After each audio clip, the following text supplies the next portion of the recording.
Excel PU college ಗುರುವಾಯಿನಕೆರೆ, ಕರ್ನಾಟಕದ number 1 PU college. Admissions open now. ನಮ್ಮ ಸಮುದಾಯ, ಈ 4 ಸಮುದಾಯಗಳು ಬೇರೆ ಕ್ಯಾಟಗರಿ ಕಂಪೇರ್ ಮಾಡಿದರೆ ನಾವು ಅವರಿಗಿಂತ ಕೆಳ ಹಂತದಲ್ಲಿದ್ದೀವಿ. 26 ಪಾಯಿಂಟ್ಗಳನ್ನು ಎಂಪೆರಿಕಲ್ ಡಾಟಾದಲ್ಲಿ ಏನು ತೊಗೊಂಡಿದ್ರು, ಅದರಲ್ಲಿ 5-6 ಪಾಯಿಂಟಲ್ಲಿ ನಾವು ಮುಂದೆ ಇದ್ದರೆ, ಅದು ಮುಂದಂದ್ರೇನು, ಅದು ನಮಗೆ ಹಕ್ಕಿರುವಂಥದ್ರಲ್ಲಿ ಶಿಕ್ಷಣದಲ್ಲಿ, ಹಾಸ್ಟೆಲಲ್ಲಿ ಎಲ್ಲ ಕಡೆಯೂ ಸಹಿತ ಒಂದಿಷ್ಟು ಮುಂದಿರೋದು ಬಿಟ್ಟರೆ ಇನ್ನು ಉಳಿದ ಯಾವುದೇ ಒಂದು ಕ್ಷೇತ್ರದಲ್ಲಿ ನಾವು ಮುಂದಿಲ್ಲ. ಬೇರೆ ಕ್ಯಾಟಗರಿಗಳನ್ನು ಹೋಲಿಸಿದರೆ ಏನು ಇವತ್ತು A-B ರೈಟ್ ವಿಭಾಗದಕ್ಕಿಂತ ನಾವು ಕೆಳಗಿದ್ದೀವಿ ಅನ್ನೋ ವಿಚಾರಗಳನ್ನು ಅಂದು ಏನು ಸೆಷನ್ನಲ್ಲಿ ಮಾನ್ಯ ಮುಖ್ಯಮಂತ್ರಿಗಳು ಇದ್ದಾಗನೇ ಸಹಿತ ಬೆಳಗಾವಿಯಲ್ಲಿ ನಾನು ಮಾತಾಡಿದೆ.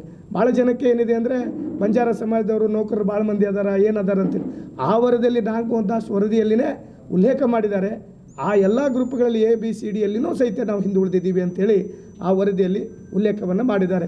ತದನಂತರ ಇವತ್ತು ಸರ್ಕಾರ ಜಸ್ಟಿಸ್ ನಾಗಮೋಹನ್ ದಾಸ್ ಅವರ ಒಂದು ಕಮಿಟಿಯನ್ನು ಮಾಡಿ ಅದನ್ನು ಸಹಿತ ಒಪ್ಕೊಂಡು ಅದನ್ನು ಮುಂದೆ ಚಲಾವಣೆಗೂ ಬರಲಿಲ್ಲ. ತದನಂತರ ಇವರೇ ಕೂತ್ಕೊಂಡು ಕಾಂಗ್ರೆಸ್ಸಿನ ಸರ್ಕಾರದ ಎಲ್ಲರೂ ಕೂತ್ಕೊಂಡು ಅವರೇ ರಾಜಿ ಮೀಟಿಂಗನ್ನು ಮಾಡೋ ರೀತಿಯಲ್ಲಿ ಮತ್ತೆ ABC ಕೆಟಗರಿಗಳನ್ನು ಮಾಡಿ ಏನು ಎ ಗ್ರೂಪಿಗೆ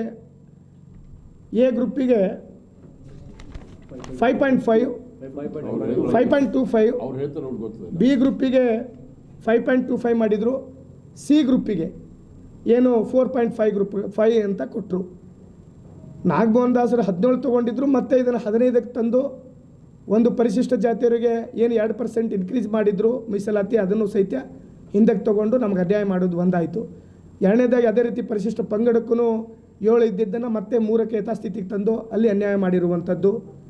ಈ ಥರ ಅನ್ಯಾಯವನ್ನು ಮಾಡಿ ಇದಕ್ಕಿಂತ ಹೆಚ್ಚಾಗಿ ಇವತ್ತು A-B ಗ್ರೂಪ್ಗಳಲ್ಲಿ ನಮಗೆಲ್ಲ ABC ಕೆಟಗರಿಗಳನ್ನು ಮಾಡಿ ಒಳ ಮೀಸಲಾತಿ ಜಾರಿಗೆ ಮಾಡಿದರು. ಆದರೆ ನಮ್ಮ ಸಮುದಾಯಗಳಿಗೆ ಏನು ಪಂಚಾರ, ಕೊರಚ, ಕೊರಮ, ಬೋವಿಯವರಿಗೆ 59 ಜಾತಿಗಳನ್ನು ಅಲೆಮಾರಿಗಳನ್ನು ನಮ್ಮ ಜೊತೆಯಲ್ಲಿ ಸೇರಿಸುವಂಥ ಕೆಲಸವನ್ನು ಮಾಡಿದರು. ಆ ಸೇರಿಸೋದ್ರ ಜೊತೆಯಲ್ಲಿ ಮಹತ್ವವಾದ ಇನ್ನೊಂದೇನು ಸರ್ಕಾರ ಎಡವಟ್ಟು ಮಾಡಿದರೆ ಒಳ ಮೀಸಲಾತಿ ಮಾತ್ರ ಜಾರಿಗೆ ಮಾಡ್ತಾಯಿದ್ರು. ಆದರೆ ಈ ಸರ್ಕಾರ ನಮ್ಮ ಸಮಾಜಗಳಿಗೆ ಅನ್ಯಾಯ ಮಾಡುವ ದೃಷ್ಟಿಯನ್ನು ಇಟ್ಕೊಂಡು ಒಳ ಮೀಸಲಾತಿಯಲ್ಲಿ ಮತ್ತೊಂದು ಒಳ ಮೀಸಲಾತಿಯನ್ನು ಜಾರಿಗೆಯನ್ನು ಮಾಡಿದರು. ಒಳ ಮೀಸಲಾತಿಯಲ್ಲಿ ಮತ್ತೊಂದು ಒಳ ಮೀಸಲಾತಿ ಏನು ಇವತ್ತು ಅಲೆಮಾರಿಗಳಿಗೆ ಇವತ್ತು ನಮ್ಮ ಜೊತೆಯಲ್ಲಿ ಸೇರಿಸ್ಕೊಂಡ್ರು.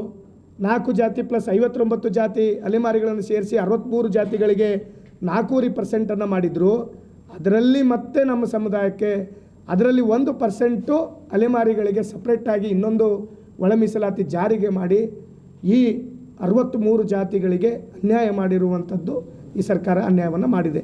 ಅದರ ಜೊತೆಯಲ್ಲಿ ನೇಮಕಾತಿಯಲ್ಲಿ ಪ್ರತಿಯೊಂದು ನೇಮಕಾತಿಯನ್ನು ಏನು ಮಾಡ್ತಾಯಿದ್ದಾರೆ, ಎಲ್ಲರೂ ಸಹಿತ ಕೋರ್ಟಿಗೆ ಹೋಗ್ತಾರೆ. ತಾವೆಲ್ಲ ನೋಡ್ತಾ ಇದ್ದೀರಿ. ಈಗ ಆಲ್ರೆಡಿ 50,000 ರಿಂದ 56,000 ನೇಮಕಾತಿಯನ್ನು ಮಾಡ್ಕೋಬೇಕಂತೇಳಿ ಸರ್ಕಾರ ನಿರ್ಣಯ ತಗೋತಾ ಇದೆ.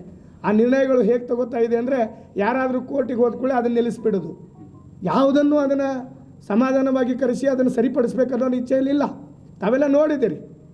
ಅಂದು ಏನು ಕೊಟ್ಟಿದ್ರು, ಮೊದಲ ಅವ್ರಿಗೇನು 5.2 ಕೊಟ್ಟಿವಿ, ಅವ್ರು ಕೊಟ್ಬಿಡ್ರಿ, 1 ಕೊಟ್ಬಿಡ್ರಿ. ಆಮೇಲೆ ಇನ್ನೊಂದು 50 ವರ್ಷ ಆದಮೇಲೆ B-ದವ್ರು ಬರ್ತಾರೆ, ಆಮೇಲೆ C-ದವ್ರು ಬರ್ತಾರೆ. ಅಂದರೆ ಒಂದು 100 ವರ್ಷ B ಆ್ಯಂಡ್ C ಈ ಕೆಟಗರಿಗರಿಗೆ ಏನೂ ಸಿಗದೇ ರೀತಿಯಲ್ಲಿ ಒಳ ಮೀಸಲಾತಿಯನ್ನು ಜಾರಿಗೆ ಮಾಡಿದರು ಮತ್ತು ರೋಸ್ಟರ್ ಪದ್ಧತಿಯನ್ನು ತಂದರು.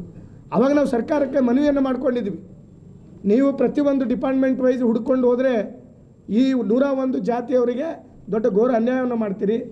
ಏನೋ ಸಿಂಗಲ್ ಯೂನಿಟ್ ಥರ ನೀವು ರೋಸ್ಟರನ್ನು ಮಾಡಿ, ಸಿಂಗಲ್ ವಿಂಡೋ ಪದ್ಧತಿಯಲ್ಲಿ ಮಾಡಿ ಅಂತ ಹೇಳಿದ್ವಿ ನಾವು. ಏನು ಎಲ್ಲ ಡಿಪಾರ್ಟ್ಮೆಂಟ್ಗಳಲ್ಲಿ A ಪೋಸ್ಟ್ಗಳಿದ್ದಾವೆ, ಆ A ಪೋಸ್ಟ್ಗಳನ್ನ ಕನ್ಫರ್ಮ್ ಮಾಡುವಂಥದ್ದು, B ಪೋಸ್ಟ್ಗಳನ್ನು ಎಲ್ಲ ಡಿಪಾರ್ಟ್ಮೆಂಟನ್ನು ಕೂಡಿಸಿ ಮಾಡುವಂಥ ಸಿಂಗಲ್ ವಿಂಡೋ ಪದ್ಧತಿಯನ್ನು ತೊಗೊಂಬನ್ನಿ ರೋಸ್ಟ್ರಲ್ಲಿ, ಅಂದರೆ ಮಾತ್ರ ಈ ಸಮಾಜಕ್ಕೆ ಅನ್ಯಾಯ ಆಗೋದಿಲ್ಲ.